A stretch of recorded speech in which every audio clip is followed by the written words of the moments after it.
welcome to Veterans Views Podcast from the JED TV studios on the campus of Purdue Northwest in Hammond, Indiana. Now here are your hosts, Connie Karras and Steve Bramer. Good morning, everyone, and we are coming to you live from Hammond, Indiana. This is WJOB JED TV Veterans Views on this beautiful Friday, January 31st, 2025 morning. And I am your co-host, Connie Karras, and look who's back. Good morning, Steve Bramer. I'm back. How are you feeling? I'm okay. I'm okay. I feel better than I did. That's a plus. Good. You were out for the count for a while with some type of either virus or bacteria. Yeah. I'm so glad you're feeling better. Lost 10 pounds. Not the way you want to lose it, but, you know. Right. Look the bright side of everything. Yes. Well, we're so glad to have you back, and we hope you stay well and your family stays well. So, awesome. Yes. Good to be back. Yes. And we have a wonderful show for you today. We are going to have 1st Congressional District Representative Frank J. Mervan joining us around 9:30, at which time we'll open up the phone lines. And please call in if you have a question once Congressman Mervan arrives. You can ask him a question, but also call in with your events. Any announcements, we want to hear from you. Anything you want to talk about that is not, of course, controversial, political, and religious. That's not the platform here. But at any rate, Congressman Mervan will be joining us at 9:30. And I'm going to, right now, switch gears a little bit and talk about a couple of sad events that we want to offer our most heartfelt condolences to all the surviving families. We extend our most heartfelt condolences to Indiana State Representative for the 92nd District, Renee Turner Pack, and her family on the January 19th, 2025 passing of Representative Pack's beloved spouse of 20 and a half years, Sean F. Pack Sr. of Indianapolis. Sean was 59 years of age. Representative Pack, a U.S. Army veteran, serves as the chairwoman of the Indiana Military and Veterans Legislative Day, which is where Steve and I were a couple of weeks ago on January 14th. Our most heartfelt condolences to Representative Pack and her family. And a very sad situation to report. Shortly before 9 p.m. Eastern Time, Wednesday, January 30th, 2025, Flight 5342, an inbound American Airlines PSA Airlines Bombardier CRJ 700 regional jet was on approach to Ronald Reagan Airport, located along the Potomac River, southwest of Washington, D.C. The jet collided with a Sikorsky Black Hawk Army helicopter that was in the jet's path as it approached for landing. 64 people were on board the plane, which departed from Wichita, Kansas. 3 soldiers were on the helicopter. All are presumed dead, as a very difficult recovery mission is in progress. The 3 Black Hawk crew members were from the Bravo Company 12th Aviation Battalion at Fort Beaver, an Army base in Virginia, which is about 14 miles away from the airport. And on a positive note, many of you may recall an event 16 years ago, this month on January 15th, that had a much better outcome, when Captain Chesley Sully Sullenberger III, a U.S. Air Force veteran, expertly landed Boeing 737 MAX U.S. Airways Flight 1549 in the Hudson River after birds disabled both engines shortly after takeoff. Captain Sullenberger saved all 155 aboard. Our deepest condolences to the survivors of that horrible tragedy with the Black Hawk and jet airliner. And we've reported in the past a lot of helicopter crashes, especially with the Osprey. Yes. But this one, they still don't know what happened. It doesn't, they don't know if it was mechanical or pilot error. But yeah, it's always sad, and it just, reinforces the fact that, just being in the military can be inherently dangerous. Absolutely. Even basic routine stuff can go wrong. Yes, one need not be in combat to suffer. Well, for instance, Captain Eric Hart, the Indiana State National Guardsman, who just passed last December due to a non-combat related incident that's under investigation. It's very dangerous to serve. Yeah. To serve, whether at peacetime or in wartime, whether in a combat zone or not. And on that note, we want to again mention our wonderful co-host, Bobby Rockwell. Yes, out in the Middle East right now. He is on a temporary active duty that is going to last until September of this year. He has left his family. We are thinking of you. We are sending you our most warmest wishes and our prayers for a safe return. We can't wait till you return to the show, Rocky, and you're in our hearts, you're in our thoughts, and please keep everybody whose families are missing a loved one right now, because right now there are people on active duty serving for our enduring freedom, and we must never forget them. And let's be there for each other. Let's do our buddy checks. Please, let's just all be there for each other. And when people say they're okay, doesn't mean they are, right, Steve? And I'm a pea in that pod. Yes. And now, on this date, in memoriam, January 31st, there are two events I wanted to discuss. The first one being, on this date, January 31st,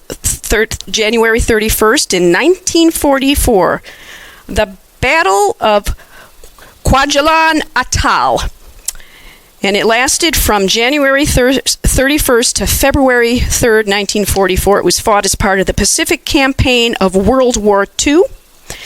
And it was on the Kwajalein Atoll in the Marshall Islands in the south, and the island of Roe-Namur to the north, that today is a major part of the Ronald Reagan Ballistic Missile Defense Test Site, which hosts several radar systems used for tracking and characterizing missile reentry vehicles and their penetration aids.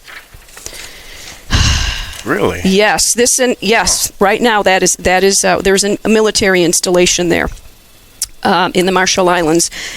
This particular event employed hard-learned lessons of the Battle of Tarawa. The United States launched a successful twin assault on the main island of Kwajalein Atoll in the south and Roe-Namur in the north. The Japanese defenders put up resistance, although they were outnumbered and unprepared.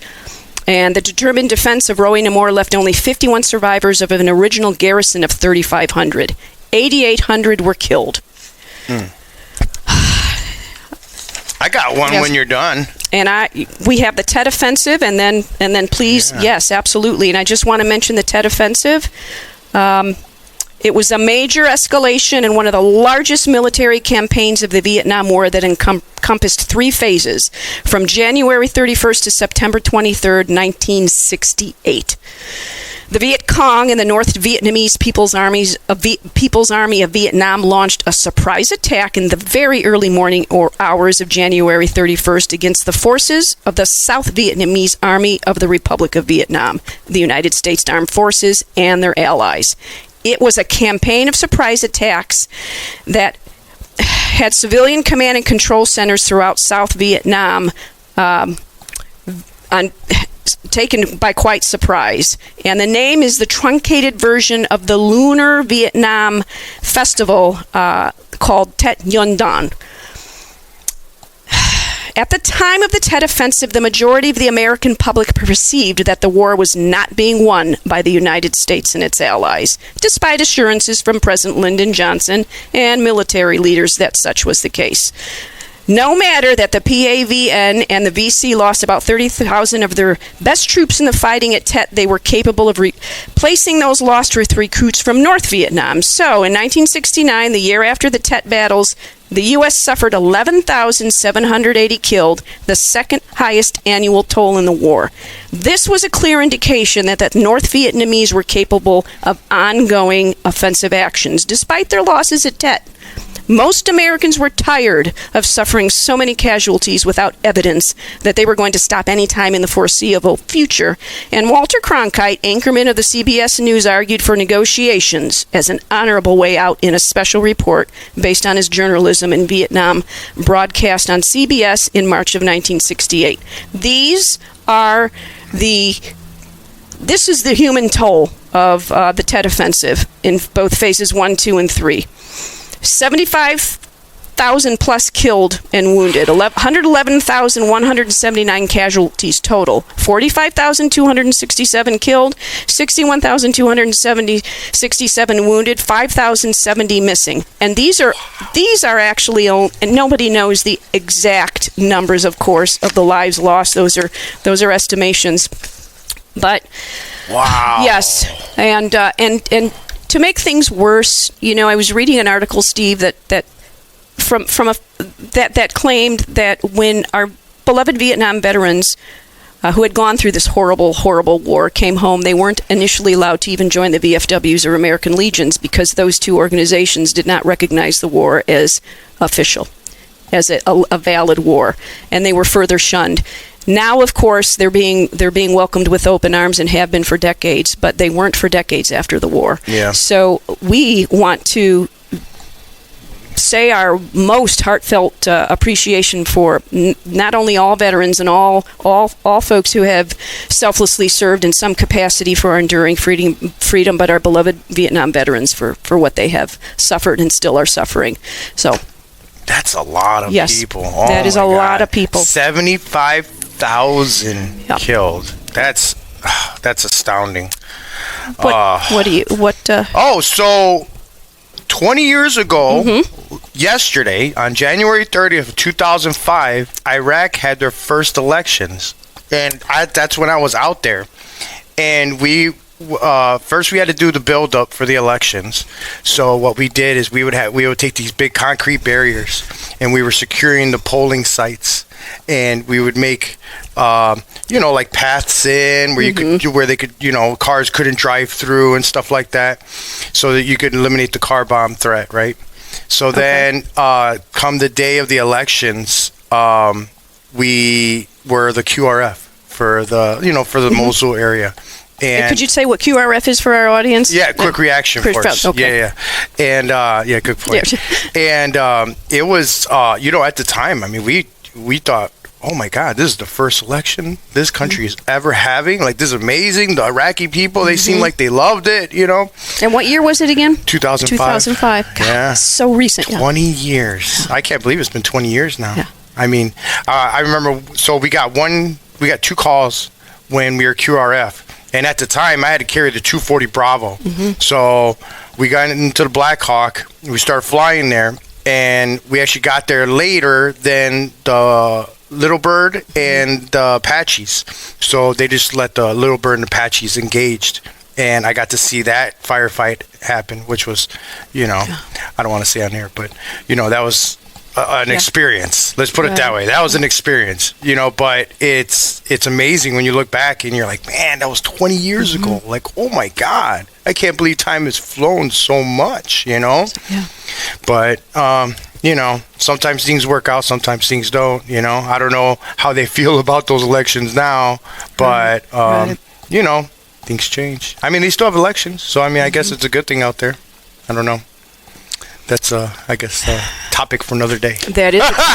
We will talk about that. That is a wonderful topic for another day. And if anybody out there has anything they want to talk about right now, give us a call, 219-845-1100. Sorry, I didn't know you were drinking. 219. I'm not trying to choke you there, Steve. 219-845-1100. So I want to get back, if I may, to Be the One. I want to talk about this. I'm going to discuss this at the next District 1, American Legion District 1 meeting, because I didn't even know that we had this program. I've never heard of it. I never heard it. Right. You know how I learned of it? I was Googling our national commander to see any kind of statement going into the new year, because usually they make it, our commander will make a public proclamation, a statement going forward, wishing the new president luck and let's all come together, right? Yeah. And carry out the mission of the Legion. And in doing so, I came across this outreach program of the Legion, because it's something that was pushed to quite a bit by the last commander. And this new commander has stated that the number one issue affecting our veteran community, even though there are a lot of very pressing crises going on, is suicide. And what's wonderful about this program is I looked it over. It's actually a wonderful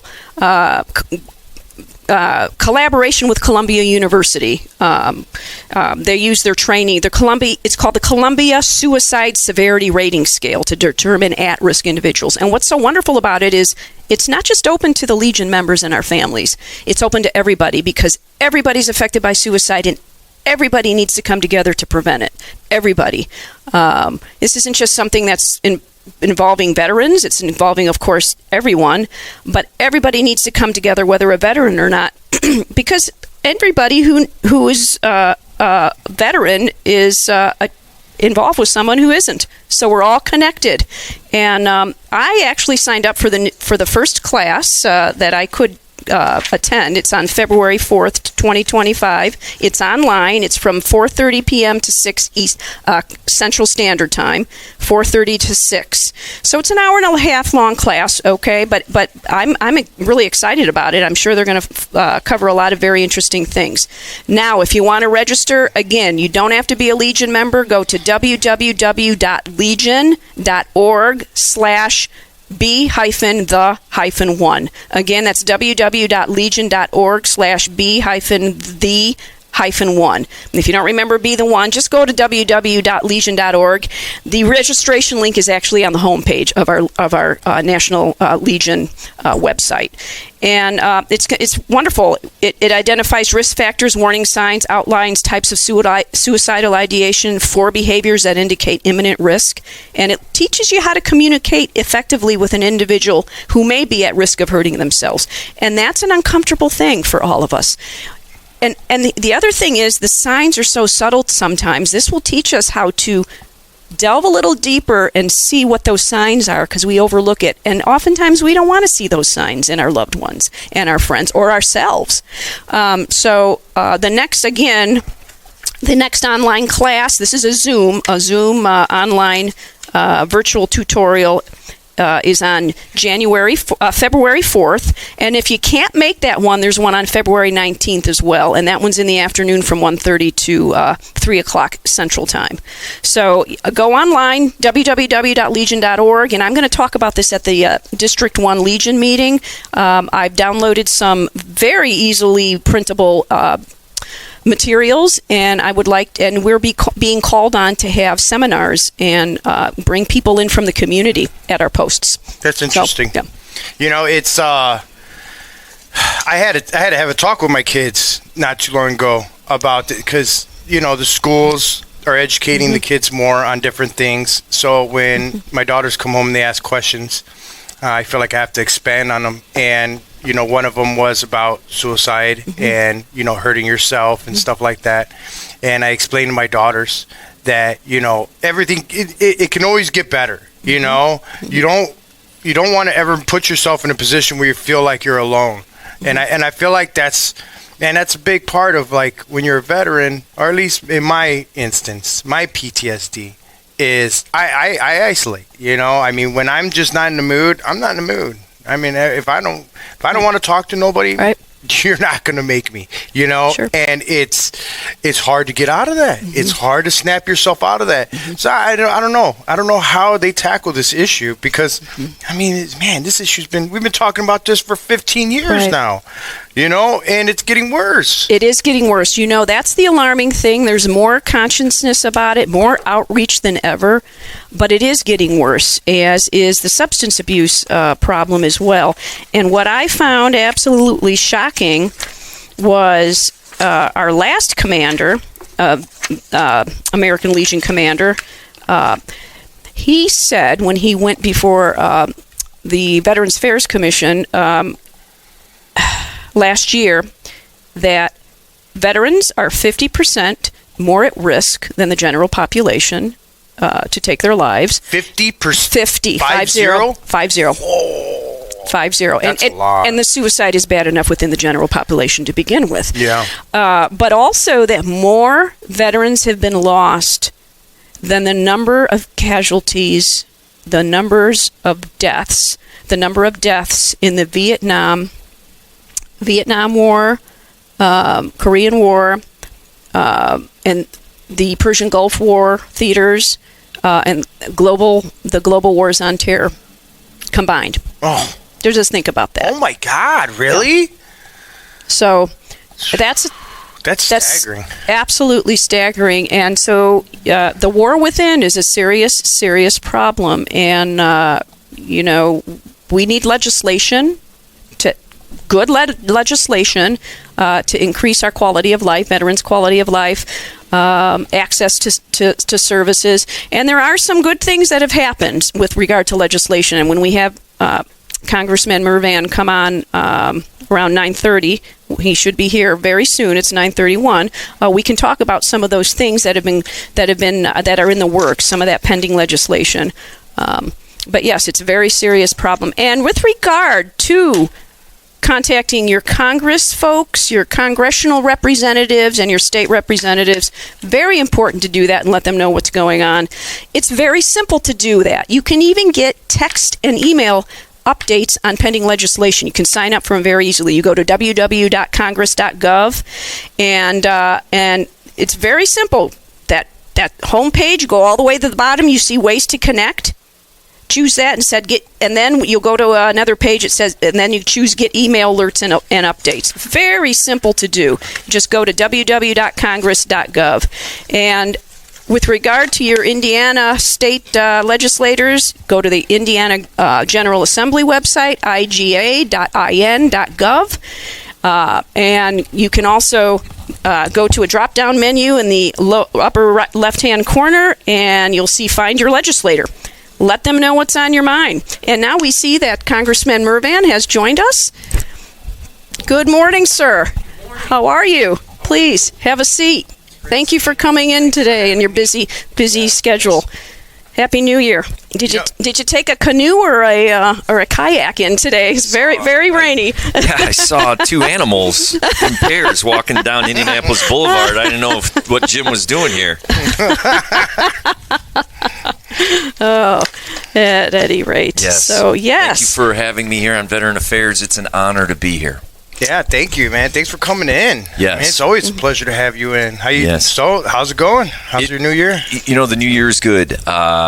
We are, obviously we're home this week, and so we're in district meeting with a lot of different organizations, a lot of nonprofits, making sure we connect, not only on a human level, but what is the current status of current affairs for our nonprofits that are stakeholders here in Northwest Indiana that take care of a lot of our vulnerable our vulnerable populations. And so through the new year, I want to wish everyone a happy new year. Something that is new for me is that we are now on the Appropriations Committee in Washington, D.C. So what that means is there's about 70 individuals, I would say 36 from about 36 from the Republican Party and 24 from the Democratic Party who are on this select committee, and it determines where all the funding goes throughout the entire nation. And so within the Appropriations Committee, Congressman Visklowski, if we remember, who served for 36 years, was able to make his way to Chairman of Appropriations for Defense. And that was a very powerful position. It had about a 1.2 or close to $1.2 trillion spend, and it had everything to do with our defense, from our ships to our tanks. And that position correlates or works hand in hand with our steel industry and works with Northwest Indiana and domestic manufacturing. And so we are honored to be on that committee. And the two subcommittees that I'm on is, the first one is Commerce, Science, and Justice.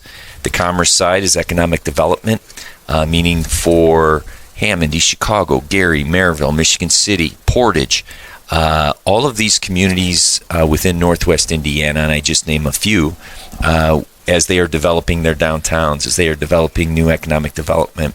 the mayor of Gary and his administration, as he's revitalizing areas, our responsibility will be able to guide him down that path and find federal funding that could be a partner with him. The science side of that is also NASA and our national science technologies and cybersecurity, so the funding for that. And then the justice is the FBI, the ATF, and the DEA, along with the Department of Justice and their funding. And so what that will tie into for our area is local law enforcement and public safety grants that we'll be able to bring back. And we're also, our second subcommittee is energy and water. I know this is a lot, and I'm learning very quickly, but is energy and water, which holds the energy side, holds the nuclear arsenal, so it ties into defense. Oh, wow. So the funding, the Secretary of Defense and all of that will fall under that umbrella. And then energy, of course, making sure our grid is safe and that we have energy going forward. And for our region, selfishly, why I fought very hard to be on that subcommittee is because the hydrogen hub in Whiting at BP, which we fought for, which is part of the infrastructure bill, it will create thousands of construction jobs of trades, good union jobs, good paying jobs, and many contractors will benefit. Our economies will benefit, and it'll be a cleaner energy.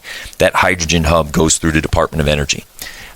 So we have a great deal of learning to go on, and obviously with the new administration, there's a fast, quick push towards a lot of different things, and we have just been moving at light speed, and the saying is drinking out of a fire hose and trying to keep up and learn as much as we can about our new position, stay connected with Northwest Indiana, which is my job, and make sure that I'm a good husband, good father, good son.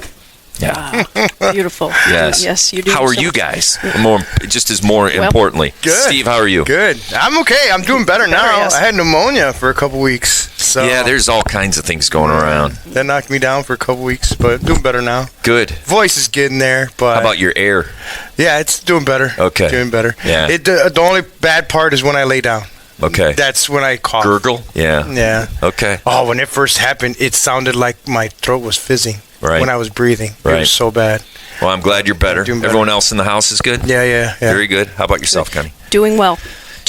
Looking forward to a new year and having us all stick together.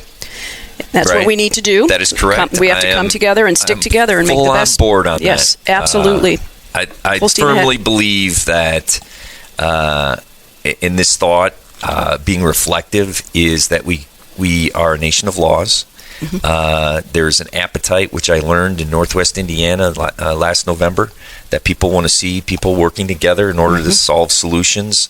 And just recently I came up with the thought process, which I'm going to say quite often, is we can create work and wealth as a nation, and we can also take care of our most vulnerable people, and we can come together for great things. And so I'm going to continue to try and be a steady voice and be a bridge builder, as I was as a township trustee, as my father was as a state senator. And that is, I think, the avenue towards success for all of Northwest Indiana. Yes.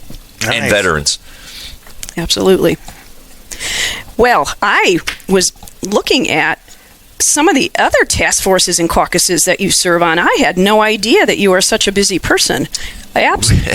Unbelievable what Connie, you're... I'm not as busy as you. Weren't you in Indianapolis earlier this morning? I was in Indianapolis on January 14th, and then 2 days ago Yes. I actually attended the You're a state wonderful advocate. Veterans Affairs Yes. hearing, Veterans of Military Affairs Committee hearing. We're all in this together. We're all in this together, and till I take my dying breath, I'm going to do what I can to have us all come together for the greater good. And it was worth it going down there. Although before you arrived, I did announce a very sad thing. Representative Renee Pack of the 92nd District, her husband Sean passed away suddenly, and that was part of the reason that I went down to the Veterans Affairs Committee hearing to also attend the wake, which I was not able to attend because I couldn't find my car in the parking garage, so I missed the wake, but my heart was there. But I think you're just amazing what all these things that you are also on the Career and Technical Education Caucus, Congressional Legal Rights Amendment Caucus, Congressional Fire Services, Equality, Hellenic. I'm Greek, labor, law enforcement. That was not a choice, by the way. They named me, and they said, you may want to join the Hellenic Caucus. Well, that was not a choice. Serbian, Slovak, Macedonian. It just never ends. And then you're also, I'd like to say thank you for being on the Task Force to End Sexual Violence. And you're also on the Great Lakes Task Force. Because as you know, and we've discussed previously on the show, that MST is something that is very important right now. Our current American Legion National Commander, James A. LaCourcier Jr., called on, he has a legislative platform, and one of those things is to raise awareness, education, outreach programs for those filing MST and rape cases within the military, and we're now finally getting them out of the chain of command, which is helping.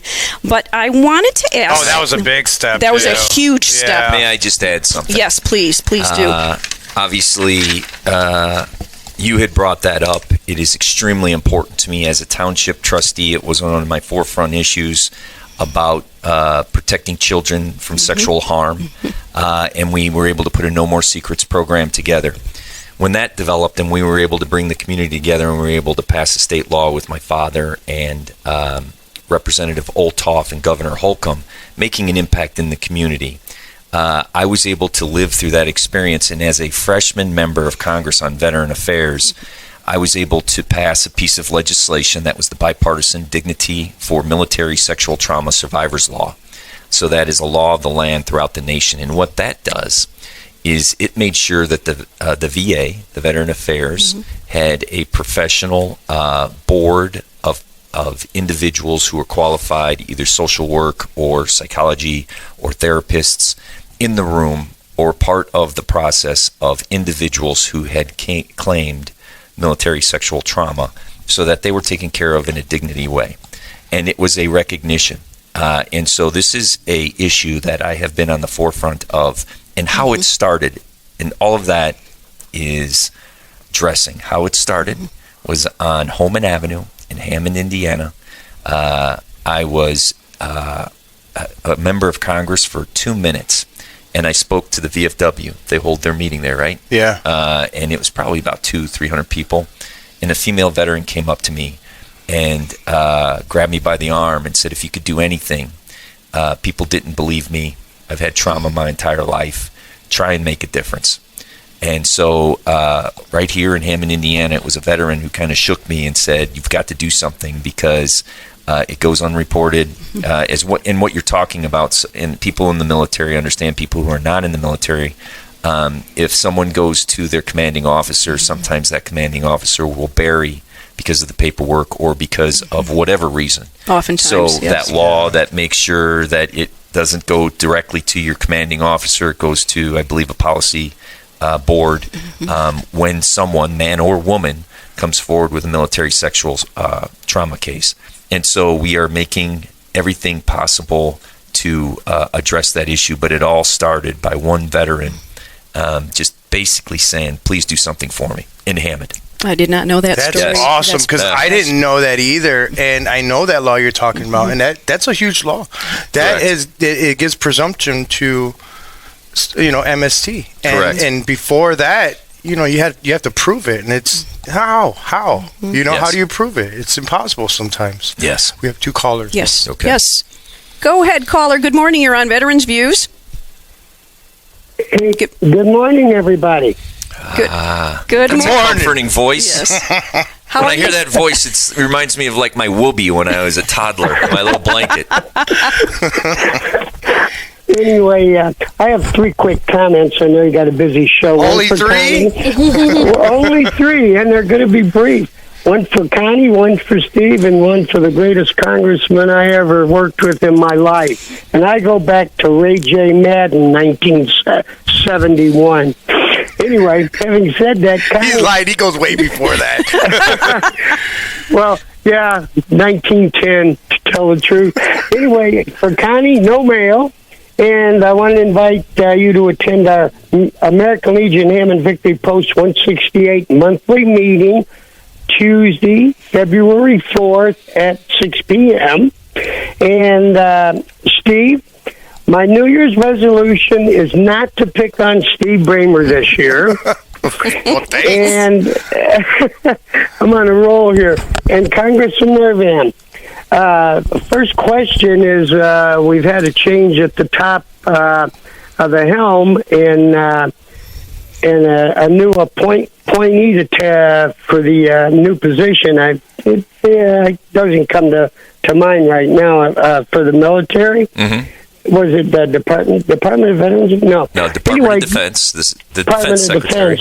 Right. Now, for you, Congressman, and then I want to thank you, and then I'll hang up.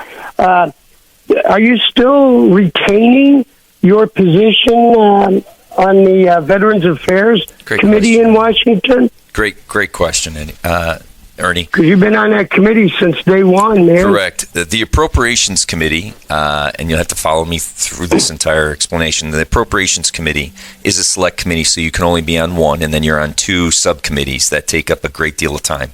So every penny that is spent, or what the government or the Congress, with the power of the purse, prioritizes and works in conjunction with or negotiations with the administration, they determine where we're spending money. So that to be said, Ernie, I do have to give up my Education and Labor Committee and Veteran Affairs. But the good news is that Veteran Affairs, the VA, all have to go through the Appropriations Committee. So there's an authorizing side, meaning the authorizing side on the VA, to put very simple, when I'm on the Veterans Committee, I'm able to put laws together, like I talked about, the military, the bipartisan dignity for military sexual trauma law. You're able to put that in place. And on the appropriations side, you're able to find funding for it. So it is vitally important. Okay. So as you talk about the new administration, their theme has been to cut. And we just passed the Honor the Pact Act. Mm-hmm. So what my job is through Appropriations Committee to make sure that there's funding, because within Northwest Indiana, there's 4,685 individuals who are taking care of the Honor the Pact Act.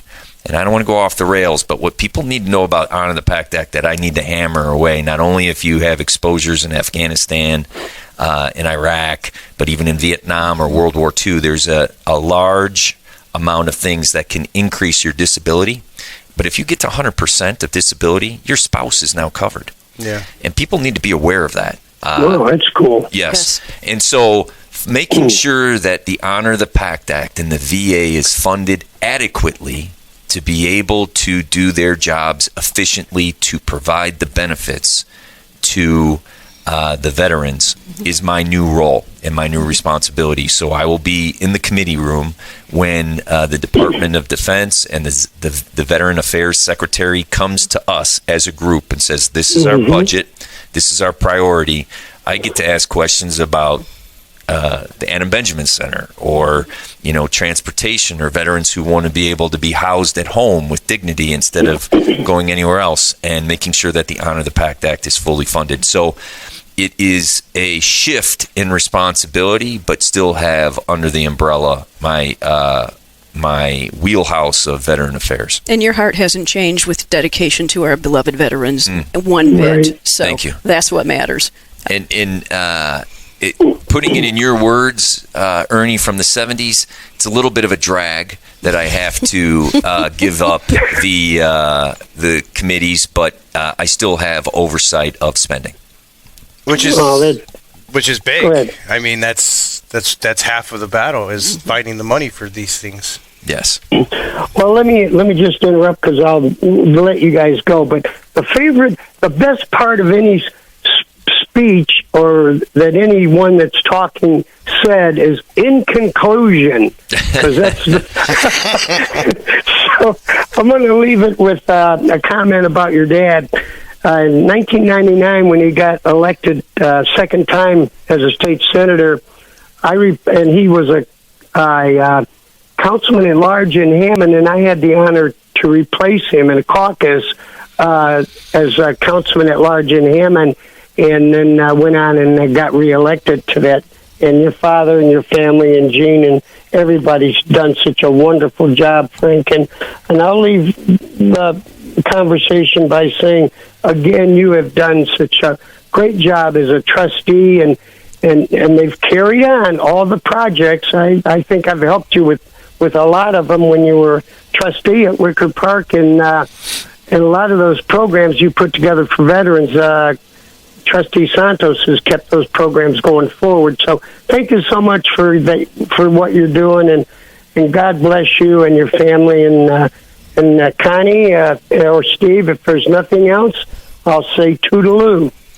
Thank you, Ernie. Thanks, you for the phone call. Commander Dillon, thank you for your service and your to our enduring freedom. God bless. Thank you for calling. Coming on the show. We miss you. Thank you. Appreciate it. God bless us all. Fly your flag. Yes. Thank you. Fly that flag. Do we have any more? Another caller? Is the caller still there? I just want to add real quick. Yes, sir. Trustee Yes, sir. Santos. One moment. Something that we were able that he has carried on, and I think is vitally important, is the Commander Roundtable, that they have meetings once a month, and they also created a non-for-profit that they're able to. I know that they did. I believe at Strachan Van Til's they did $1. When you tip over or whatever that's called, where they offer if round you want to round it up. Yeah, round it up. And so that nonprofit. What people have to understand is these are veterans helping veterans, and veterans helping our community with all these different organizations, the VFW, the American Legion, the DAV. All of those individuals and groups are trying to help not only their peers, but the community. And so I just tip my hat to Kelly and Trustee Santos for having the wherewithal to make sure that continues, because it has a great impact in our community. And we work with them hand in hand, and whatever the trustee may need in the future or has in the past, we are always there for him because of where his heart is for veterans. Absolutely. And as Steve knows, I am so grateful to have been invited recently to be a member of the Roundtable. The next meeting is February 5th at 12:30 at Wicker Park Social Center. And that is a wonderful opportunity. I'm grateful to be included in that, and I hope you can go. I hope you're feeling well at that time. But I can't say enough also wonderful things about Kelly and Trustee Santos. Caller? Is the caller there? Good morning. Connie, you there? Yes. Joey. Joe Payonk, Hobart's Legion officer. How are you, sir, this morning? Semper Fi, Marine. Yeah, good morning. Yeah. Going to you and Steve and to the congressman and stuff like that, Just want to let you know that, I was one of them that went down with you and Steve when we went down to Indianapolis, and that was something I'll never forget for my first time and stuff like that. Let me tell you, other than fighting a snowstorm on the way down, that was something, but, the experience was really something, let me tell you, Yes, it was whiteout conditions, actually, and a huge kudos to the bus driver again, Lee of M&M Limo and Bus Services. I can't say enough about this man. That was that bus driver's last excursion. He then retired after 29 and a half years on the job. And we thank him. He got us there safely and back. And Joey, sir, we appreciate you going down there, and you really, we appreciate you helping make that chartered bus possible. Yes, and you really, you exemplify once a Marine, always a Marine. And do you have any questions for Congressman Mervan this morning? Yeah, I do. That's what I'm calling. There's Lee. Kemper just showed Lee, the bus driver. Yes. You want to show Lee again? Here's to the bus driver. Here's to that bus driver. Those were very, very bad condition. There he is before we took off from Wicker Memorial Park in Highland. And there we are. And there we are on the bus. Look at that. Yeah. Yes. Yeah, Lieutenant Colonel Arthurine Jones provided the U.S. colors that were the flags that were waving, and that was right as we were departing. It was very cold that evening. And as you can see in the lower left corner, there's a woman in a khaki jacket with a hood. That is Aiken. She is a 93 years young Korean War veteran. She got on that bus in the frigid cold weather, and she was waving that flag the entire time of the ceremony that we had. Didn't complain one bit, and we sang her happy birthday at the State House. It was beautiful. Yes. So. Can I ask? Yes, Joey. Absolutely. Yes. Congressman, I don't know if you can look into this and that for me, but back 2 months ago on Election Day, I was sent for a VES, a Veterans Evaluation Services exam, okay? Sent me to Munster, and for the most part, everything went well. Even the doctor told me that she thought everything went well, stuff like, and I waited, and they told me that I should have something, hopefully something, like before Christmas. I haven't heard nothing. When I called the first of this month in January and stuff like that, nobody seems to know where my claim went to and stuff like that. It left the doctor's office, faxed down, and now it's like it's in the missing thing like that, And I was wondering, it's not that hard of a thing. I mean, I got an exam by a doctor, and it should go to the VA and come up with a decision, as far as I know, and stuff like that. And now nobody knows where my claim is at. Well, I'm sorry that you're going through that, and what we can do is I have staff that manages Veteran Affairs issue, and if you have a pen, I can give you. His name is Tom. And the phone number for the office is 219-795-1844. And how the process will work is he'll take the information down. Then he'll ask you to fax over or electronically sign basically a permission slip, or the ability for us to work on your behalf to ask those questions. And then from my office, he will do an inquiry on where that status is. And then we will get back to you in a timely fashion. And usually we're able to get some results and get you answers. So this is something that we do every single day. It's our casework, which is probably the most important thing we do in Congress, which I think I should tell everyone. If you do have a case, if you know someone who's looking for medals or files, or you have some sort of issue on the Veteran Affairs side, please contact my office. And again, that phone number is 219-795-1844. Anyone can help you, Greg, Tom, or Mary, but Tom specializes in Veteran Affairs issues. Mr. Tom Kubin is my caseworker and stuff like that. So I've you guys have already helped me and stuff like that. So I've been in contact with Tom, but not about this situation recently. I was just wondering, since you were coming on, I thought I'd ask, what do you do when all of a sudden something said that it was sent, and then all of a sudden they can't find it and stuff like that. I don't have to go through this all over again. Right. That's my thing. In our role as a member of Congress is to make things seamless to the best of our ability, and to make sure that we ask questions and have oversight and do those types of cases. So please contact Tom, and I will make sure I'm sure someone from my office is listening where we can let him know, and then he could follow up also. Okay, will do. Okay, thank you, Congressman. You met me before when you came over to DAV 102 in Valparaiso. I'm the disabled Marine that I was a service officer, and we met, we talked, and I've been to your office, stuff like that. So you know who I am. So, yes, sir. Okay. Well, I thank you very much for your phone call and for your service, and we'll make sure that you and Tom connect and we move forward. Okay. All right, thanks. Have a nice weekend, and thank you for what you guys do. What you do.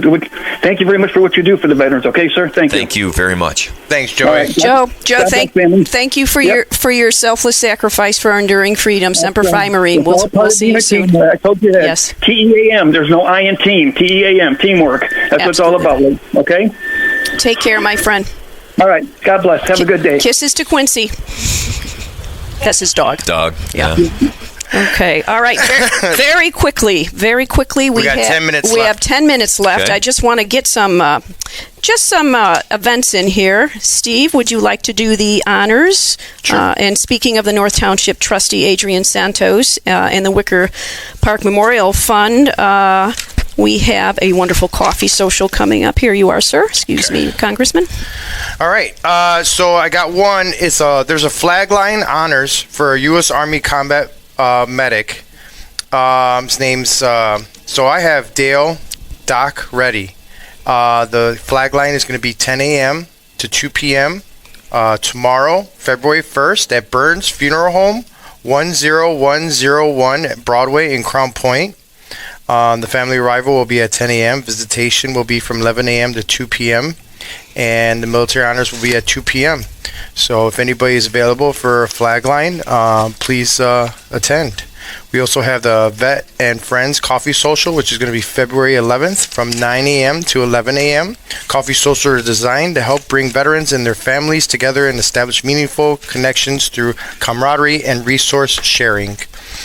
Female Veteran Coffee Social will be at the Veterans Cafe and Catering, 7805 Taft Street in Maryville. First Wednesday of every month from 9 to 11. Back the Brave Ride, Sunday, September 14th, 2025. Registration starts at 10 a.m. Wow, that's far off. That's going to be $20 per bike. It's for American Legion Riders, Chapter 697 from Lansing. Then Veterans Cafe and Catering. That's Thursday and Sunday from 7:30 to 5 p.m. 7805 Taft Street. And then the AVMRA Chapter 16, Meet and Sing. Meet and Sing. What is that? Is that Ambrose? Very creative. Yes, they are. Yeah, right. So what are they cooking? Like steaks and stuff? They must be doing karaoke, and then meat. They're cooking meat cook-off. Meat cook-off. So it's a competition. Yeah. So that's going to be February 8th from 5:30 p.m. to 9:30 p.m. at 203 South Washington Street in Wanata. Wonderful, thank you, and thank you for those events, telling us about those events. And one very important thing, Kemper, could you please show that wonderful photograph that we have of the D8? There we go. This was last, I believe, Tuesday. I think it was January 23rd. This was a wonderful event. Silouan Green, as many of you may be familiar with, he has the Ladder Up program. He's a Marine that has written a book and has a program called the Ladder Up. Well, he and several DAV members, DAV officers that you see there in that photograph there. One is to include on the far right, Bob Carnegie, the former DAV state. You know him? Yes, yes, we all know. do. Yes, and there are several there. Glenn Johnson, and then we have we just have several of Butch Fortner. I can't see from the photograph, but this was at the St. John Township Community Center, and they have a wonderful DAV Connection event. It was a workshop to train the DAV commanders in Silouan Green's Ladder Up program. And this is a wonderful, wonderful program. Silouan has dedicated his life to enriching and saving lives, and he was actually the guest speaker, as you recall. You were both there, actually, at the All Veterans DAV event tribute to all veterans at the Hard Rock Casino recently last year. And we just wanted to say a thank you to all of those DAV folks and to Silouan, and the DAVs will be actually reaching out. This is a similar program for the DAV as the Be the One is for the American Legion that we were talking about before Congressman Mervan arrived. So thank you to those folks and to Silouan for reaching out to us locally here in Northwest Indiana. And Silouan, of course, is a Northwest Indiana native. So this is his area, but he's helped people internationally, not just locally.